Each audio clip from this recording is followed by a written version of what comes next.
Hey guys, welcome to this week's episode of the YFP podcast, where each week we strive to inspire and encourage you on the path towards achieving financial freedom.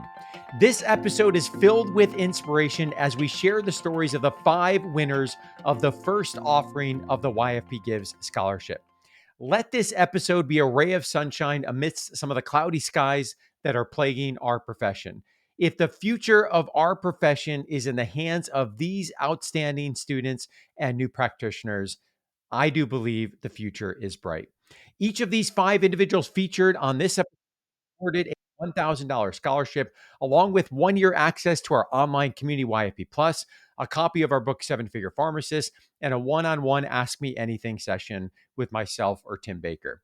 Each of these applicants submitted a video recording that described their career goals and journey and how they would benefit from the scholarship, along with a letter of recommendation.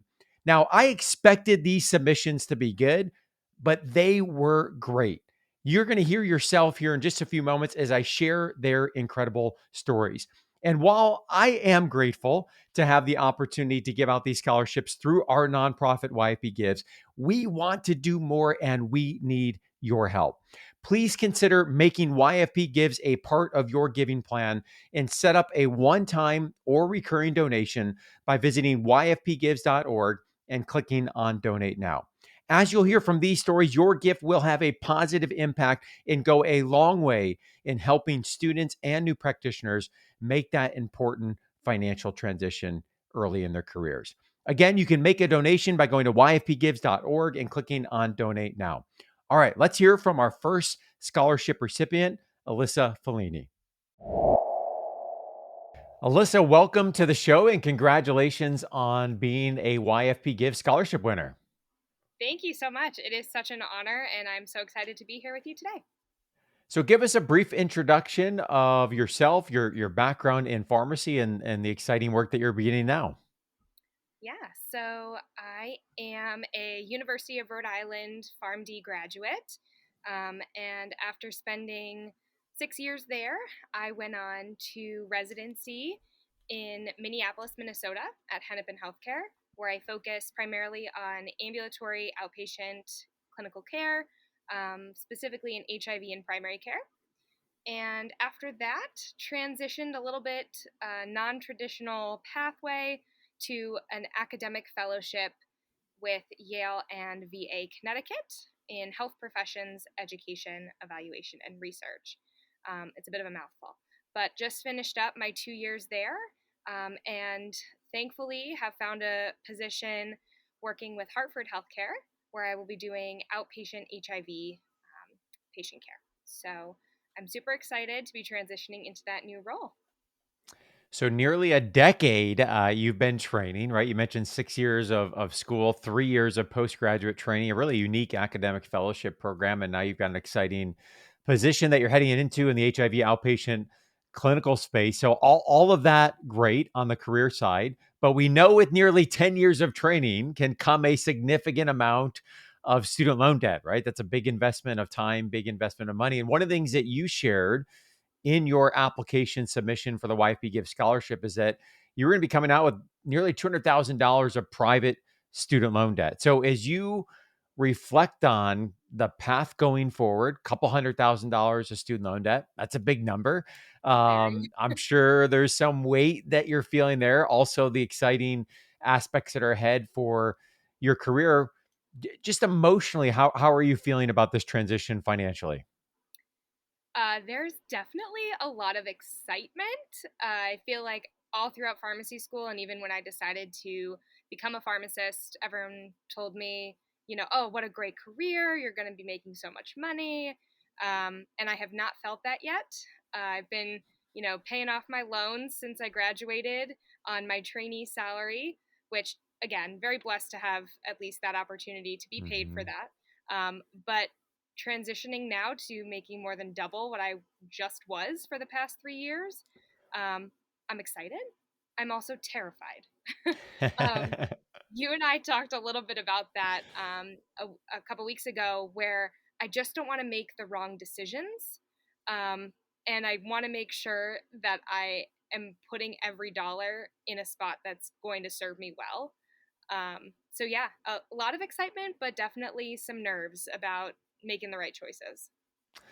Yeah, and you're not alone in that kind of the split feeling, right? The excitement, the enthusiasm, also the fear can be real, the overwhelming aspects of the student loan debt. And as you said, wanting to make the right decisions. And that's one of the things I really admire about you, Alyssa. When we talked last week, I really sensed an intentionality, an engagement of how you want to do this well. And I often say that mindset is such an overlooked yet important part of the financial plan, and many pharmacists are blessed with a great income. But if we don't put that income to work, which largely depends on, what is the mindset that we're bringing? How intentional are we going to be? How proactive are we going to be in our planning?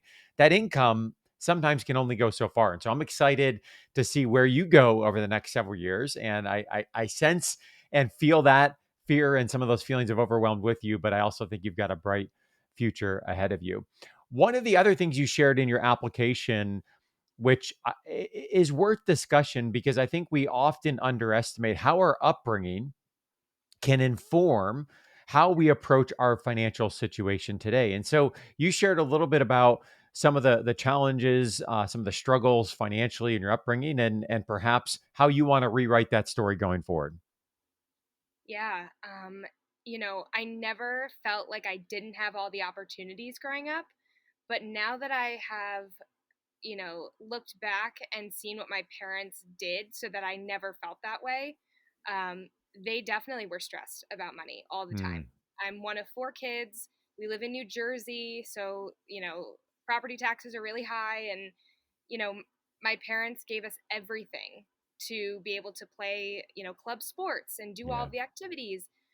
But now, hearing some of their discussions, because they've gotten a little bit more open discussing with us about their finances, and I realized that they worked really hard to do that, Hmm. and it was always on their mind. And that is not what I want for me or for my future family. I want to be able to be present. I don't want to have money and the fear of not having enough or running out, or, you know, that is not what I want for my future. So I am, trying to be very intentional, as you alluded to, making these decisions to set me up to keep me on that path that I want, for my future. And I just got engaged. So my future husband and I, Woo. we're starting to really think about how we want to, merge our lives together and make sure, Hmm. we make the right choices. So our kids can feel that way, but also, I feel a little guilty now as an adult, never made to feel that way by my parents, but, Yep. if I had known, maybe I would have given something up, or, and I don't want that Hmm. to burden my future. So, And I really admire, Alyssa, your awareness of that, because we often may not realize that, some of the upbringing, some of the emotions, we call it the money scripts, the money classroom we grew up in, we bring that into our own financial plan. And when we're in relationship with someone else trying to do this together, we bring that together, and an awareness of that can really help identify, in the moments when you're like, oh yeah, I sense fear. Like, where's that coming from? Well, that was probably a script that you grew up with, and then you can begin to work through that. So excited for your awareness of that. As you think ahead to this transition, again, you've been in training for a long period of time. Income's about to go up. How do you feel like this scholarship is going to help you as you progress forward in your career? yeah, well, a big part of why I applied for this scholarship was not necessarily for, just the monetary award, but it was for that YFP Plus membership. It was being a part of a community that thinks similarly. It's, Hmm. having that opportunity to get advice from people who are in a similar position.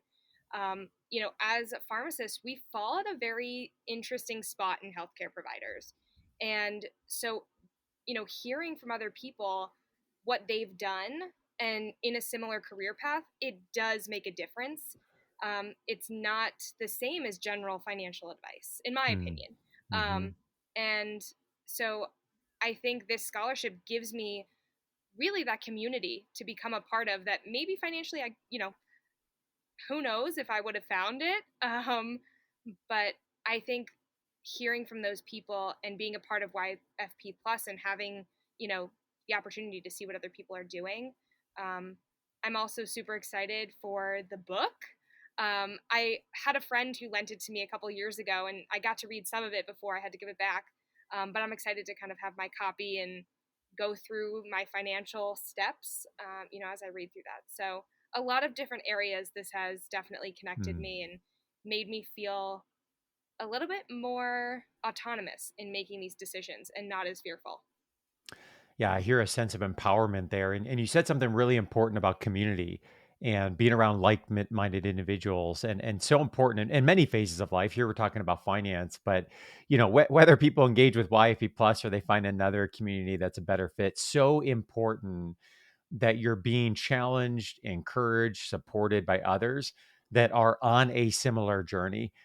Community is huge, huge when it comes to making sure that we're really progressing with our financial plan and really being challenged in the direction that we need to be growing as well. I'm going to embarrass you for a moment and brag on you as we wrap up here and read to our listeners just a segment from a letter of recommendation that came from a physician, Dr. Turner, that you worked at the VA that speaks to you as an applicant. And I think why you really stood out to the selection community. Dr. Turner had this to say, quote, Alyssa has a special collection of skills and abilities. She was able to excel on an interdisciplinary team with a variety of people from different backgrounds. She was universally well received, and I was especially impressed by her work ethic, humbleness, curiosity, and ability to be flexible to make any team composition better and more effective. Alyssa has a rare combination of strong clinical skills, interpersonal skills, and a professional, hardworking approach that brings out the best of those around her. I could, in good faith, recommend Alyssa to almost any team or project and be confident she would make the team stronger. Alyssa, you should be proud of that. Oh my That gosh. is incredible. I don't even know if you've heard that, seen it come in. So thank you so much for your application. Congratulations on the success that you've had thus far. And I really look forward to following your journey into the future. Mumi, welcome to the show and congratulations on being a recipient of the YFP Gives Scholarship. Thank you so much. I am so excited. I was jumping up and down when I got the email about the YFP scholarship. I was actually standing in line to get Grader's ice cream. Ooh, good So, stuff. Yeah. yes. So definitely celebrated with an extra scoop of ice cream when I found out. Well, it's funny you mentioned jumping up and down. I was thinking before we hit record of when I think of Mumi, what I think of. And we've had the chance to cross paths a few times. We share a connection with Neomed College of Pharmacy, and I had the opportunity to meet you several years ago. And in my brief encounters with you, I picked up on two things. Number one is your joy. So when you said jumping up and down, that doesn't surprise me. And number two, the passion that you have for the profession and the work that you are doing. And both of those things are contagious. And so it's a pleasure to have you on the show and to be able to award this scholarship to you. Give our listeners a brief introduction of yourself, including what led you into the profession and the work that you're doing right now. Oh, absolutely. So my name is Mumi. Last name is Talukdar, but most people will call me Mumi. I had quite the journey into pharmacy. So I had a very non-traditional route. So after undergrad, I did my undergraduate studies at the University of Cincinnati, and that is my hometown. So I lived at home while I went to college. And at that time in my life, I thought I wanted to become an optometrist. Mm, Long story short, optometry was not for me. And at the time, I was a little heartbroken when things didn't work out. But uh, life led me into doing a Master's of Science program in Tennessee. And so, and I encountered a lot of people at that time. And I really developed a lot of my study skills in my Master's of Science program that I did at Lincoln Memorial University. And so after that, I moved back home to Cincinnati to work at Mercy Hospital, and mhm, I worked at the scheduling radiology appointments. And when I was scheduling radiology appointments, I encountered nuclear medicine and a lot of Mm. nuclear medicine patients, and I was responsible for reading a lot of their patient prep instructions. And radioactive iodine piqued my interest in terms of all the patient safety things that the patients have to do before and after ablating their thyroid with radioactive iodine. I actually reached out to the nuclear medicine manager, Ingrid, at the time, and I asked her, I'm like, hey, like this sounds really cool. Like, you think I could be a nuclear medicine technologist? And she said, yeah, like go for it. I think it's a very rewarding career. So I applied to Mayo Clinic's nuclear medicine technology program, and got accepted. And through my time at Mayo is what opened my eyes to pharmacy, actually. Mm. Um, I had a rotation at a nuclear pharmacy that's on Mayo's campus, and that was a 4 a.m. shift. And when I first Ooh. got my schedule, I didn't think I was gonna like it. I really thought I was gonna dread this rotation. Like, I'm just gonna try to, get through it. I ended up loving it, and I ended up doing a project with the nuclear pharmacist Dr. Andrew Paulson at Mayo Clinic, and long story short, he convinced me to go to pharmacy school. And after, some thought, in the cold Minnesota morning at 4 a.m., I decided to go to pharmacy school. I wanted to move back home to be close to my parents in Ohio, in Cincinnati. And I actually interviewed at Neomed. And right from the start, from the interview, even after the interview, I reached out to Dr. Jackie Boyle and I asked her what nuclear pharmacy API rotation opportunities there were, because that was my career goal. That was why I was going back to pharmacy school, is to become a nuclear pharmacist. And just after speaking with her and all the opportunities that she presented to me, like, yes, we do have a nuclear pharmacy API rotation, I picked Neomed to pursue my pharmacy education. I know it's a kind of a long story there, but that is really how I came into pharmacy, and especially nuclear pharmacy. And bringing it full circle, today is day one when we're Yes. recording of your job as a nuclear pharmacist. So tell us a little bit more about the position you have entered into. Yes. So, if anyone is familiar with the nuclear medicine world, so you have PET and then SPECT. So, what does that mean? So, this is referring to the two types of cameras that you'll see in nuclear medicine. So, PET is your positron emission tomography cameras, and you are mostly dealing with oncology patients, and you're looking at the metabolism of a tumor. And a lot of oncologists love to order PET scans to see a progression of a tumor, if it's benign, if it's malignant. Okay, great.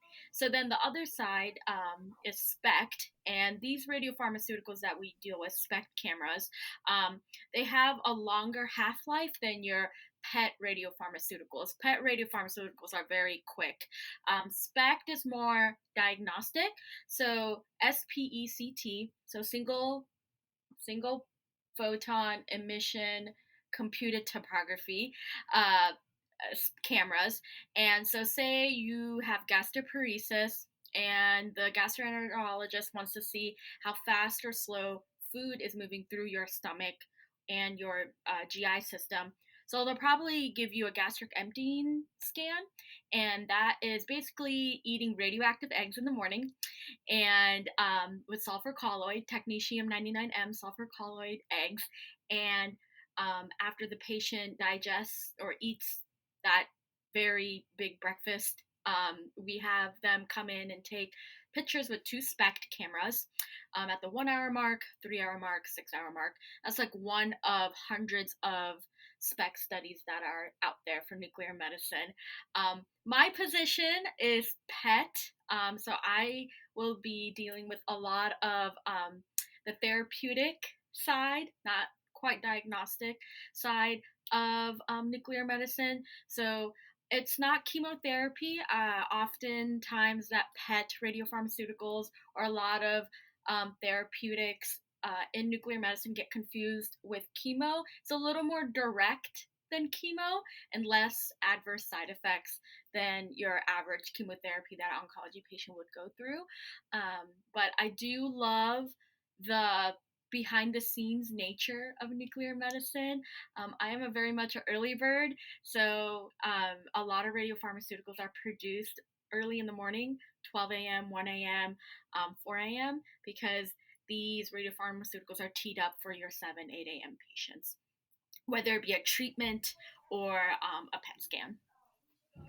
Well, congratulations on, you talked about the journey and progression to Mayo and the interest and the pharmacist that led you there, which led to pharmacy school, completion of pharmacy school, and the job. So congratulations on Thank the you. progression and achievement of that. I think I just learned more about radiopharmaceuticals. I don't even know if that's the right term than I ever did in pharmacy school. All right, there we go. And I also learned that I'd be a terrible spec patient because I don't like eggs and I definitely don't like radioactive eggs. So hopefully I don't ever need that therapy, but we'll make do Let's hope if not. that's the case. Yes.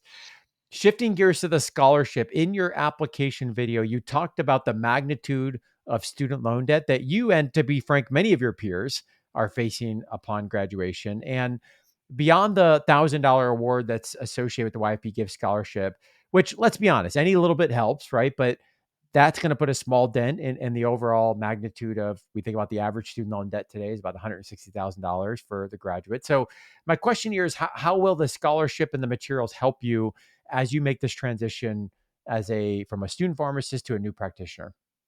Yes. So, as we know, transitioning from a student to a pharmacist is a little tough because now I'm not reliant on student loans that I have been for the last 4 years.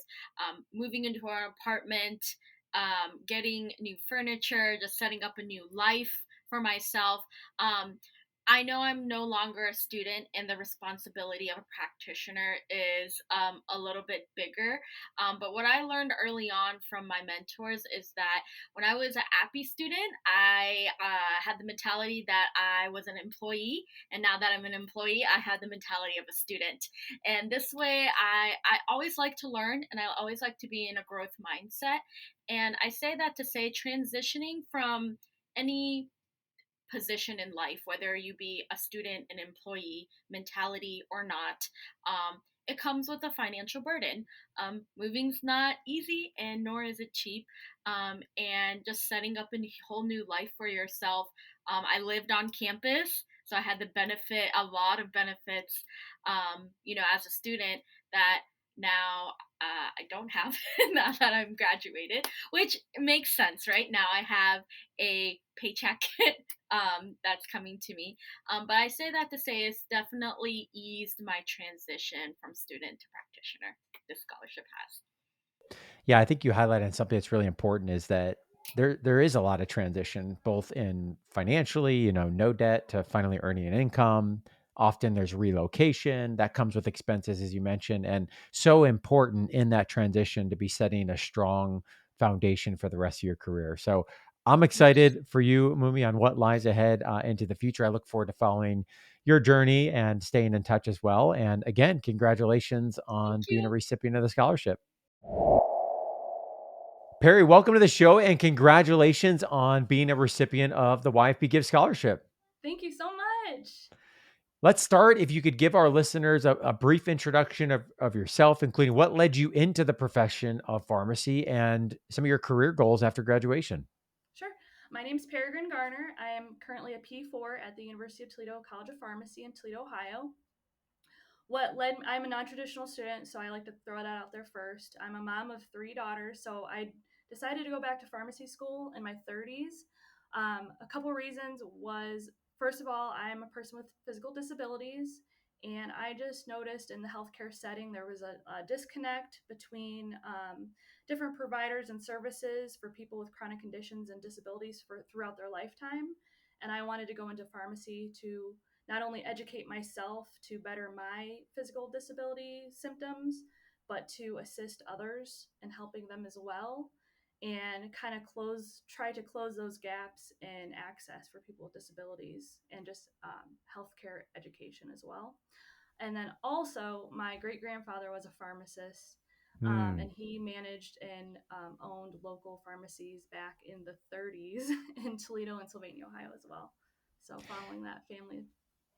I think the synchronicity is really incredible. You shared with me right before we hit record that you happen to be living in Toledo, which has some big aspirations of becoming the most accessible city in America for those that have disability. And for you to be there with the goals that you have, I think is a really cool opportunity for alignment into the future. So tell us more about some of the career goals that you have after graduation.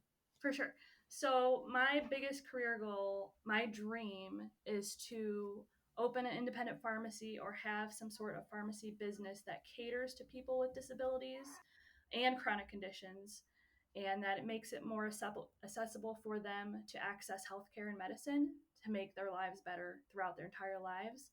And so I developed relationships with local nonprofits that help people with disabilities. For example, the Ability Center of Greater Toledo, and they are the ones that their mission statement right now with their new CEO is to make Toledo the most accessible community in our country. So my thought process and my ambitions really align with their goals as well. It's exciting. I look forward to following that into the future. We had a great conversation before we hit record about some of the directions that might be able to go, and really sense the vision and the passion that you have for that. You were recently recognized as a recipient of the 2024 U.S. Public Health Service Excellence in Pharmacy Award. Tell us more about your work and impact that led to that award. Okay, so I want to state that was a complete shock. It was a complete surprise. And honestly, so what had happened was there was an opening for a pharmacy director for our community care clinic, which is a Hmm. nonprofit free clinic for people in need in the Toledo area community that is student run by students, medical students, pharmacy, nursing, all different groups through the University of Toledo. We have a little space in a church down the road where we help people every Thursday. And I just said, you know what, when that position came up, I said, that is exactly what my passion is to help people in need. So I'm going to apply. And I got the position, and I just did what I thought was right. And I just said, okay, we need donations.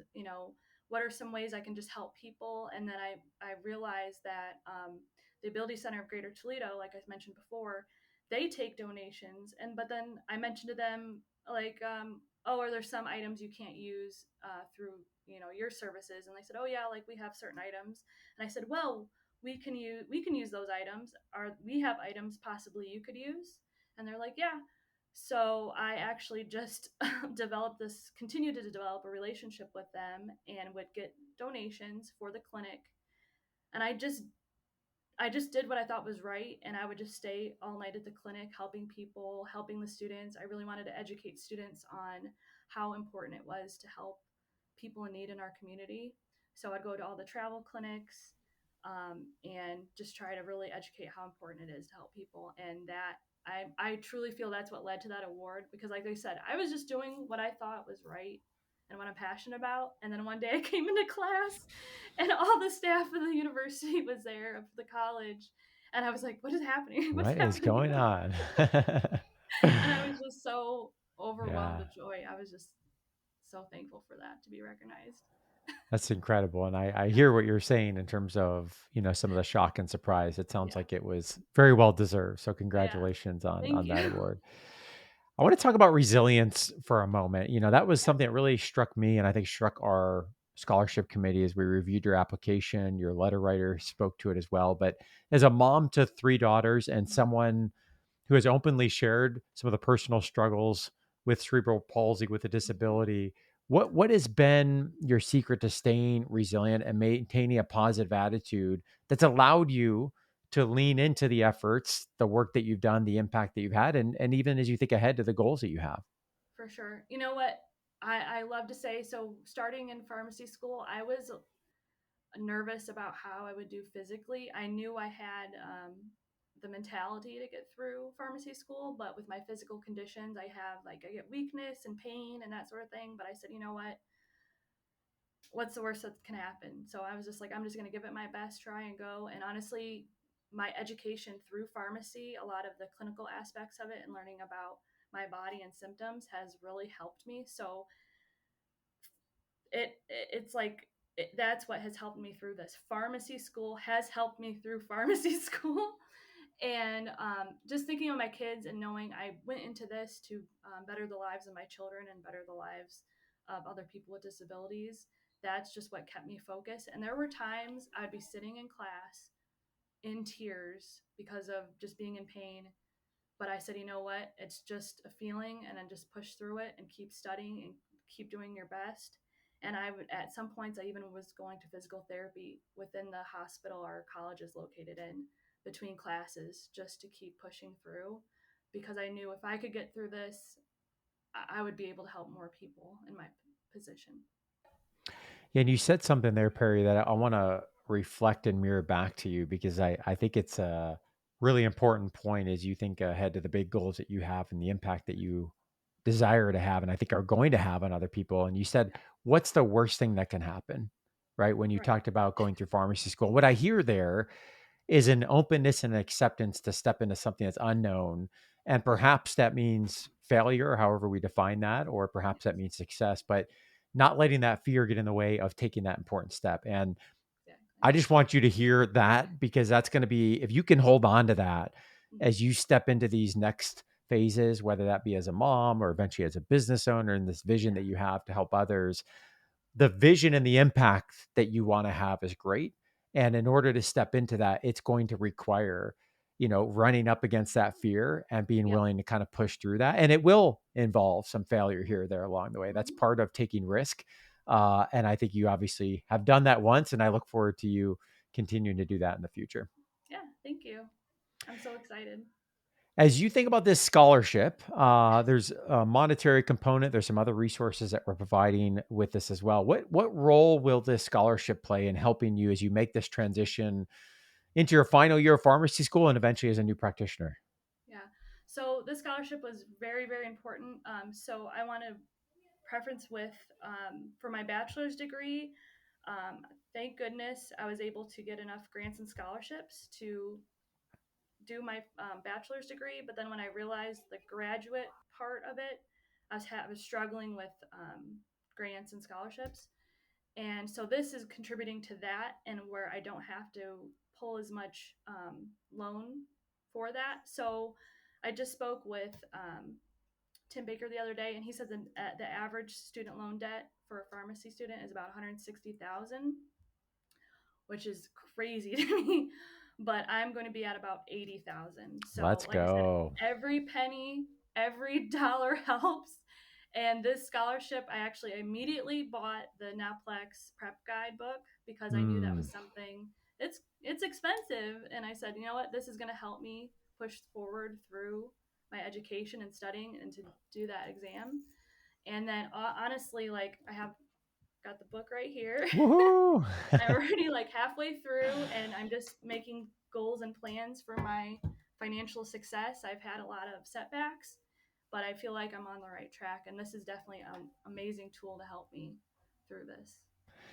Yeah, and Perry, you're embodying something I think is really important for any other students that are listening is, I think sometimes it's easy to look at a $500,000 or excuse me, not 500,000, a $500 or $1,000 scholarship, as, hey, what impact is that really going to make, right? When I've got 100 or $200,000 of debt, or perhaps when it comes to, taking out loans each semester, does it really matter if it's another 1,000 or 2,000? It And the does. answer is yes. Yes. It does mathematically, but Yeah. what you're really highlighting is it's really a mindset thing as well. Mm-hmm. Because, when you make some of these micro decisions over and over and over again, that's how you're able Yeah. to graduate with 80,000 instead of 160,000. And that's going to give Exactly. momentum as you make this transition. And through having a reduced indebtedness, as someone who also wants to own their own business, that's an important thing, right? As you're making those Exactly. next steps financially as well. So just admire the great work that you've done on Thank you. behalf of the YFP Gives Scholarship Committee. Again, I want to say congratulations, and you certainly have earned this award. We're excited to be Thank able to you. administer the scholarship, and I wish you the best of luck going Thank forward. you. I really, really appreciate it. Like I said, every penny counts, and it's just it's just a wealth of information as well. So I really appreciate it. Thank you, Perry. Thank you. Ruth, welcome and congratulations on being a recipient of the YFP Gives Scholarship. Thank you very much. I'm very excited about that. It definitely met a need for sure. Well, let's start with a brief introduction of yourself, including what led you into the profession of pharmacy.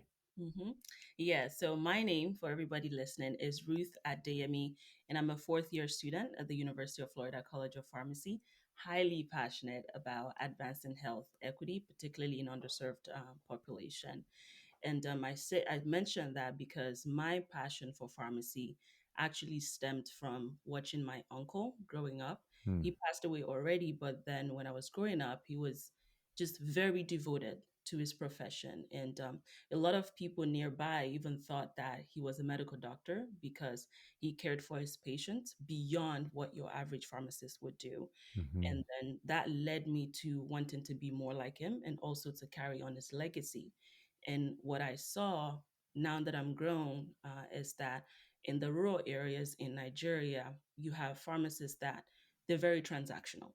And then when you look at the urban areas, that's not the case because they take their profession more seriously. Hmm. Want to, offer counseling, make sure that the patient understands why they're taking the medication. But then when you look at the population of Nigeria, about 60% is rural. So the majority of the population are not getting that counseling, they're not getting that pharmacy-based care.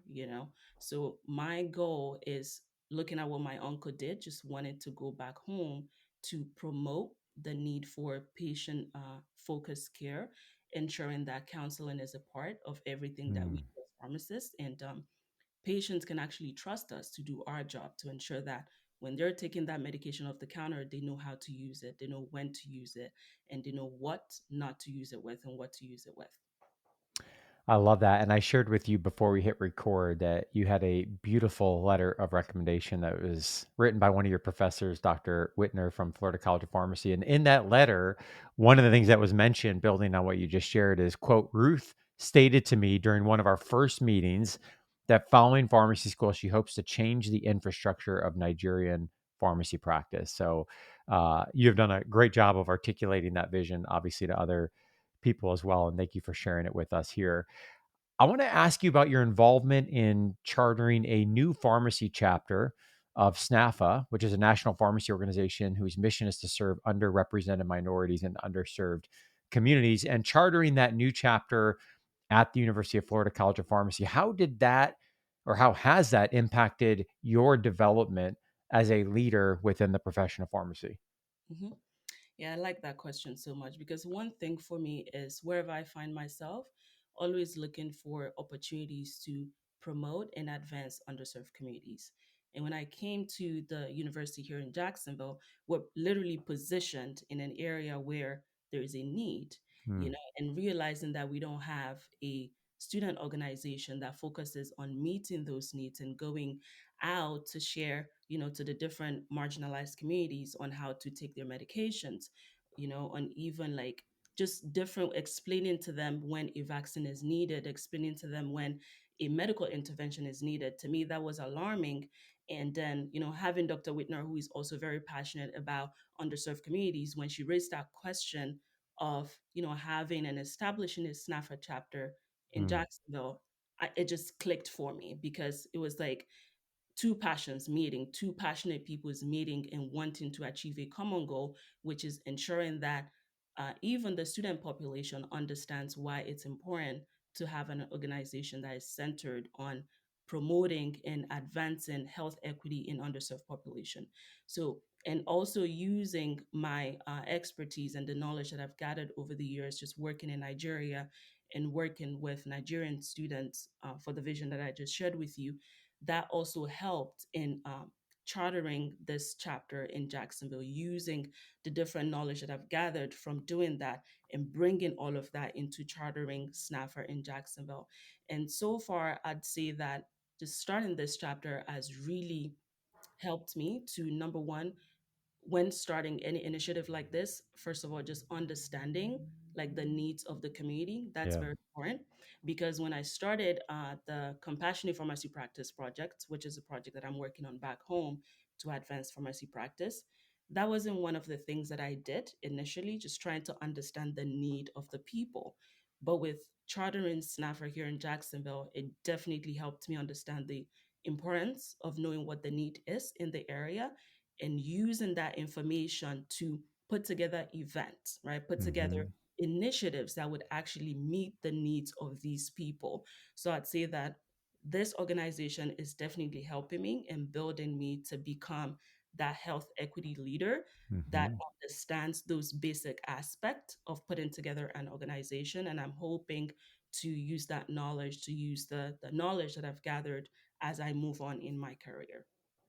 Yeah, and it's clear to me that you're a builder, a creator, an innovator, which excites me. We need more of those in the profession of pharmacy. So that is definitely exciting. It's evident through the work that you've done in starting that SNAFA chapter. You mentioned the Compassionate Pharmacy Practice Project initiative. And another I want to ask you about, you also started the SARM Life Digital Skills Program, which to date has served and coached over 100 African women across the continent in Nigeria, Ghana, Ivory Coast, Kenya, and Senegal to capitalize on the digital surge in an effort to build their professional brands. Tell us more about this initiative and how it came to be in the work that you're doing. Yeah, I love that you asked it that way, because this initiative is very dear to my heart. When I graduated from undergrad at Jacksonville University, and my original thought was to go home, say hello to my families, because I had not seen them for 4 years. So I Mm, wanted to go home to see my family and then come back to the United States, because I already had my admission to go to University of Florida.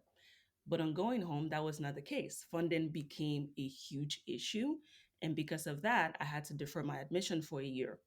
Now, during that 1 year of deferring my admission, in Nigeria, you have a 1 year service to the country program mm, for those who would like to work in the country eventually. And based on what I've told you about my passion for going back home, that's something I have in mind. mhm, So one of my mentors told me, you know what, Ruth, enroll for this program. And that's what I did in 2019 stroke 2020, enrolled in the National Youth Service Corps. That's what it's called.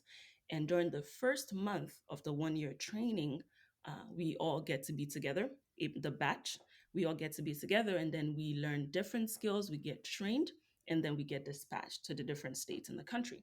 So during my time getting trained, I decided to learn digital skills, and then I learned like one other skill, one mhm, other trade.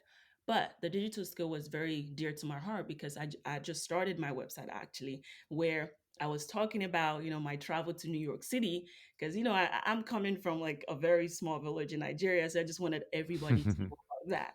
Yeah. So with the digital skills training, every knowledge that I gained there, I put it into my website, and I saw the growth. So I share that online, and from there, people just wanted me to coach them and teach mm, how I was able to grow my website within a short span. And I love teaching. I love just mhm, imparting knowledge. So that's how my blog became, it turned into a business, which is now Sarm Life. Now, what happened a few years later, a year or two later, was started as just a passion, for sharing information online via blog, became a business that come last year was able to pay my tuition. mm, Before paying my tuition for school, it was able to cater to my needs when I was in Nigeria and even when I moved back to the United States. So I thought about it. If having a digital skill, owning a digital skill could impact and change my financial journey this way, I also want other people to experience that. yeah. The unemployment rate in Nigeria is quite high, and we as citizens can contribute to reducing that. So that Mhm, was the thought process that I had, and then I started the Some Life Digital Skills internship in 2020. That was the initial language that we used, the COVID year. And mhm, we had a lot of students that joined. They just wanted to do something because everybody was inside. And from there, we thought about it and decided to grow the initiative from just focusing on Nigerians to expanding. So this year, and we expanded into different African countries: Ghana, Kenya, Ivory Coast, Senegal. And we had about 133 students this year that we Wow. trained on 8 different digital skills. And I had to hire like coaches in these Yeah. different skills to ensure that they're getting the best knowledge. So for me, it's a journey of financial freedom, so to Hmm. speak, and just wanting other people to benefit from that. Yeah, and while there is a piece related to your own financial plan, there's also a contribution component, right? There's a building and skill development, and I love to me those are the best kind of businesses when you can provide value and fulfill an unmet need while also growing a business that's going to have positive financial benefits to yourself and allow for other contributions to be made as well. Those are the best kind of businesses to be building. So I look forward to watching that grow. We'll link to the SARM Life Digital Skills website in the show notes if our listeners want to go and learn more about that work. Related to that, you shared with me right before we hit record that you're in the final editing of 2 books, not one, 2 books. And by final editing, I mean like coming out within the next week. At the time of this episode going live, those books will be out. So tell us more about those 2 books. hmm Yeah, so the first book is Mastering the Art of Blogging for Your Brand. And this book literally walks a blogger or a potential blogger through the journey of blogging. Everything you need to know from what website platform to use, what themes to use, what plugins to use, and even how you could build a sustainable blogging business. So everything from A to Z. That's what I've included in this book to ensure that a new blogger can use it and get good results. Then the second book is Mastering the Art of Search Engine Optimization for Brand Growth. Now, with blogging knowledge, what ensures that your blogging efforts is successful is understanding search engine optimization. So Hmm. searchers and users can see your information on search engines. So with this book, you'd understand the different aspect of search engine optimization, the different strategies from local SEO to technical to content, every aspect of SEO to ensure brand growth on search engines. So that's what those 2 books are about.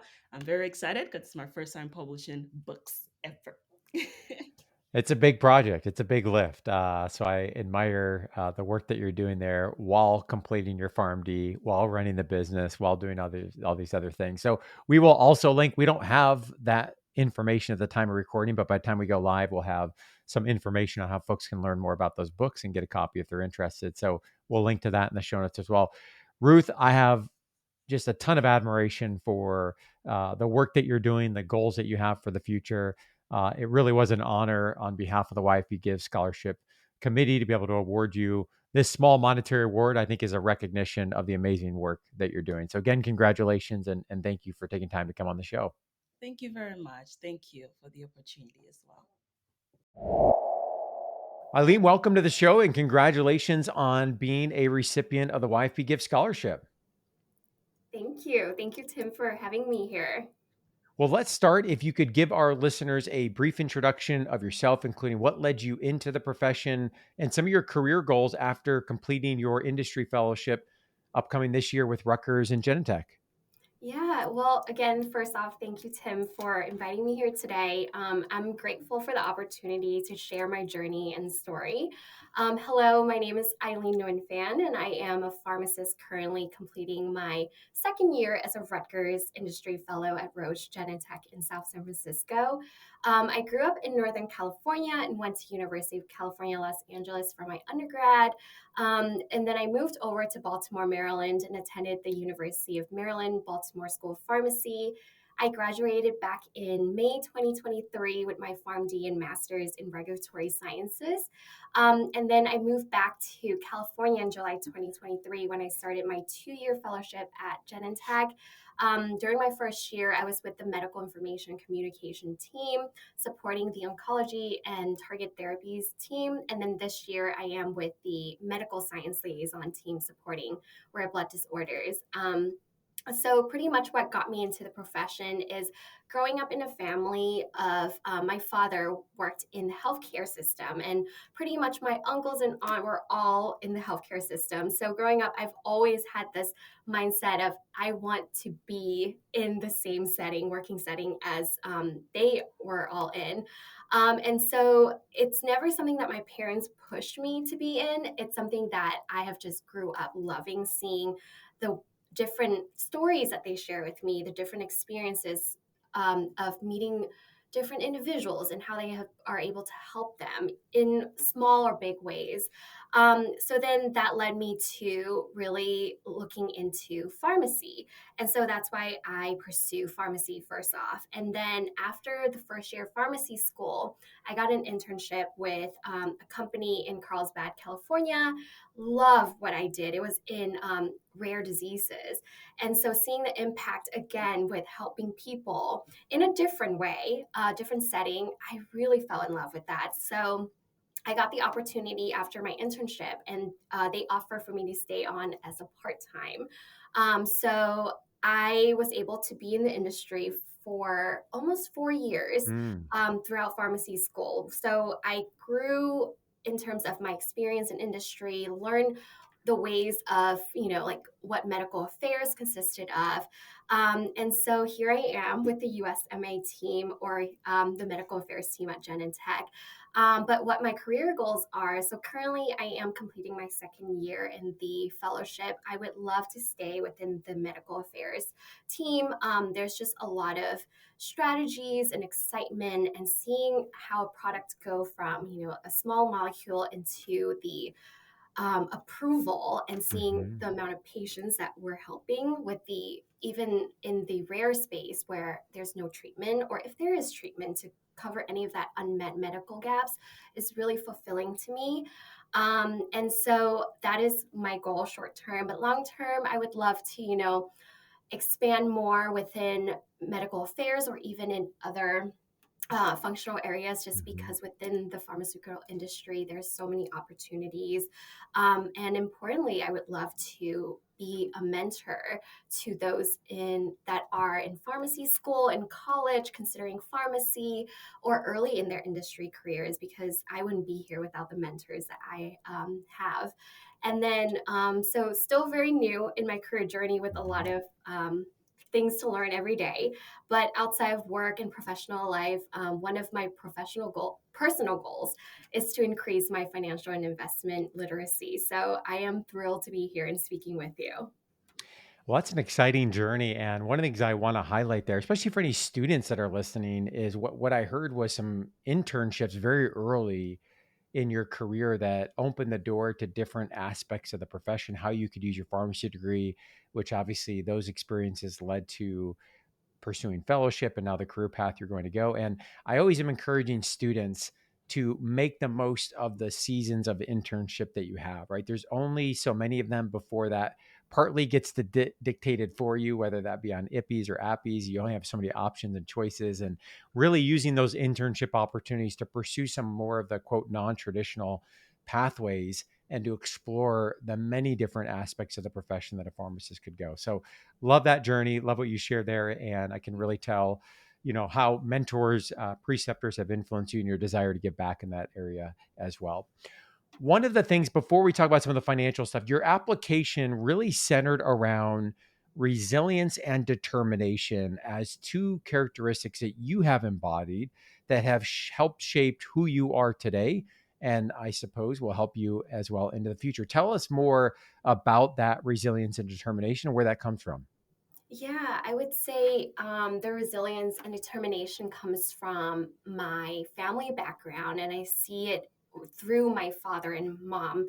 But pretty much, I moved here as an immigrant when I was 8 years old. I didn't really know English, really struggled in school, and for years faced bullying. Mm. But through that, I still continue every single night. I remember opening the thesaurus and the dictionary and learning from A to Z all the words in there. And I don't think by the time I became proficient in English, I got through all the words in the alphabet and the dictionary. But every night I continue to learn each word. I learn past perfect tense and all that, Mhm. and continue to see the progress from there. I saw, it took me a long time to get to be able to be proficient in English. And so being able to get through that, and then understanding the language, being able to speak it well, has made me feel like, okay, if I can do that, there are other things in life that in the moment it gets difficult, but just determination. And I do think a little bit luck here and there when opportunities come up, take them. Does they do help, but I would say for me, going through one hardship, really focusing on like what are my goals now, what are the long-term goals, and working towards them Mm-hmm. has always gotten me to where I am today. So like going from learning English to then getting into being a first generation in college where my parents didn't go to college here, so they didn't know like what the SAT was, or like you needed to take the SAT to get into college at the time. And so me just hearing people talking about it and being curious, I just started to study for this exam and being able to get into like a really good university and making my parents proud, being the first generation student. And then from that, working really hard to get into pharmacy school, and then now getting a fellowship, which is something that is also Mm-hmm. not the easiest thing to do. So I think for me, it's always been setting goals, working really hard towards them. And then when I do face conflict, I reach out to my mentors. So I think the theme for me has always been reach out Mm-hmm. to your support system, get their input, and then, seeing those advices and seeing what works for me at the time and makes me comfortable to take those actions or advice that they have share with me and then implementing that in my strategy to reach my goals. Yeah, and I think that mindset as we transition to the financial aspect, I think that mindset I see is already translating for you on the financial side. One of the things that you mentioned in your submission was that the weight and burden of six figures of debt is real. And the Mhm. impact of that debt is real when it comes to, you know, other expenses that can fit into the budget, being able to save and invest for the future. And as I shared with you before we hit record, I think sometimes as fellows, residents, or even other new practitioners, there can be this mindset of like, it is what it is. Like, I'll take care of it in the future. I don't really have the time or the money to kind of worry about this right now. But you've taken a different approach, which is you've started to make student loan payments. You've applied for this scholarship. You're pursuing opportunities to increase your financial literacy. And so that's the mindset that I'm referring to. And I'm curious, as you reflect on that, what keeps you motivated to have that long-term mindset while taking one step at a time right now, even though those may not feel like big financial decisions you're making in the moment, but that allow you to keep momentum without getting overwhelmed. Yeah, and Tim, I would be honest, the first time when I looked at my loans and I opened my Nelnet and I saw the amount, it was so scary to me because when I went through college and even going through pharmacy school, I knew that I had loans, but just being able to open my account and seeing those numbers, it then hit me that at one Mm. point in my life, I am going to have to repay this. And so I was very lucky in a situation where I started work. So I was able to work while I was in pharmacy school. And my motivation was really seeing those numbers each month or each paycheck that I received going down as I was Mm. making the payments. And at the time, as a student, and based on what I was making, I did a different approach where I don't think I would be using the same approach once I later on after I am done with my fellowship. But Mm-hmm. I tackled those loan groups that I knew I could afford Yeah, and afford to pay off. And so over time, throughout 4 years, I was able to pay off multiple groups of loans, it's and that awesome. kept me motivated. Mm. And then I saw the numbers slowly going down. And truly, for me, it's also a psychological Mm-hmm. thing where I was very happy and satisfied that I'm slowly making progress.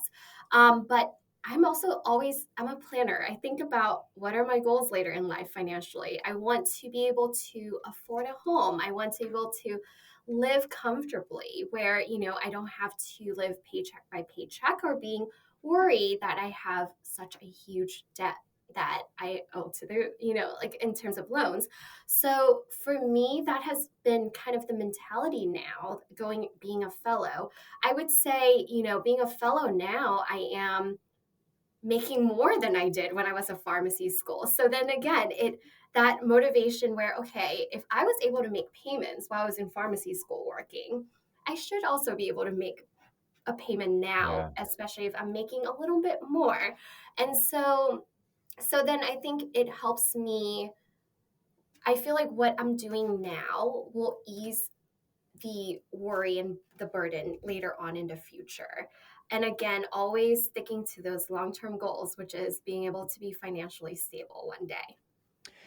A lot of richness in what you just shared there. And, I think as I heard you say, like, hey, when you think about your student loans into the future, you might have a different approach in terms of how you tackle those. But as a student, it was all about momentum. It was about Mm-hmm. traction. It was about not getting stuck. And, that meant going after the ones that you could tackle based on what you were making as a pharmacy student at the time. And that is so important. We underestimate that in the financial plan. Yes, we've got to worry about interest rates and all that stuff, all important that we nerd out on it. But momentum is such a driver of the Mm-hmm. financial plan and progress, especially when we think about doing this over a long period of time, with our careers. I often say that the financial plan, it's a marathon. It's not a sprint, right? We have to maintain that momentum. And this is what Darren Hardy is talking about in his book, The Compound Effect, when he says that small, consistent choices over a long period of time equal radical difference. It's the compound effect, it's the momentum. And obviously, there's strategy to be had there. But I love that you were thinking about momentum even when you're in pharmacy school. That is great.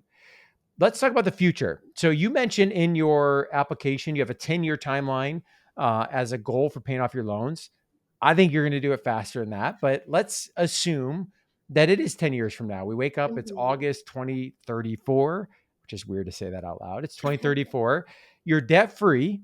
What else is going on? What other financial goals would you like to accomplish in this first decade of your career? Yeah, I would say, thinking about 10 years from now. So by then, I hope I would already, like I said, own a home, financially stable, living comfortably. But Mm-hmm. also, I really want to dive into real estate.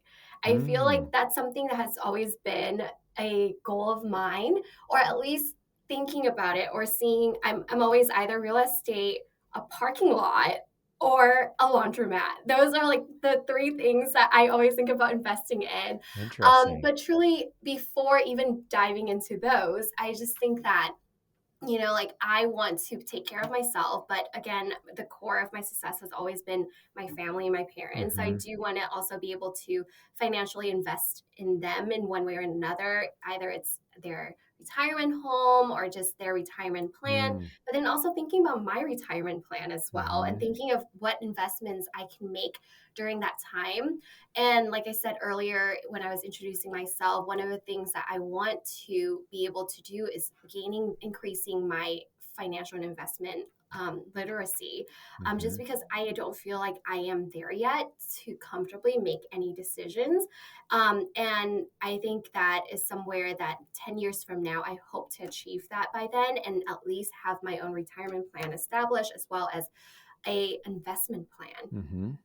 Well, I have no doubt that you're going to figure all of that out. I hear a lot of different goals around not only the paying off the debt, I hear goals around financial independence, whether Mm-hmm. that be through traditional investments, real estate, et cetera. I hear goals potentially in owning some businesses, supporting family as well.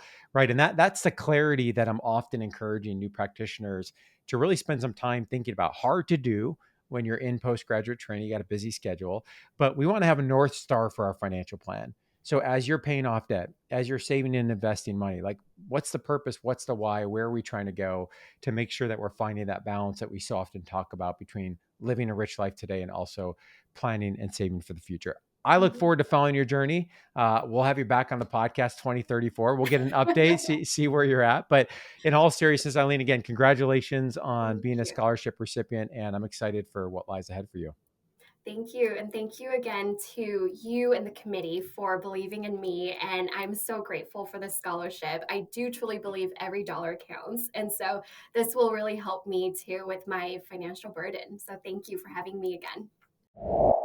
Well, there you have it. 5 incredible stories of the first round of winners of the YFP Gives Scholarship.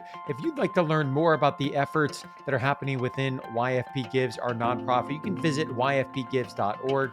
From there, you can learn more about the scholarship as well as participate by donating. As always, thank you so much for listening to the YFP podcast. If you have found this episode to be helpful and insightful, do us a favor and leave us a review on Apple Podcasts or wherever you listen to your shows each and every week. We'll catch you next week. Take care.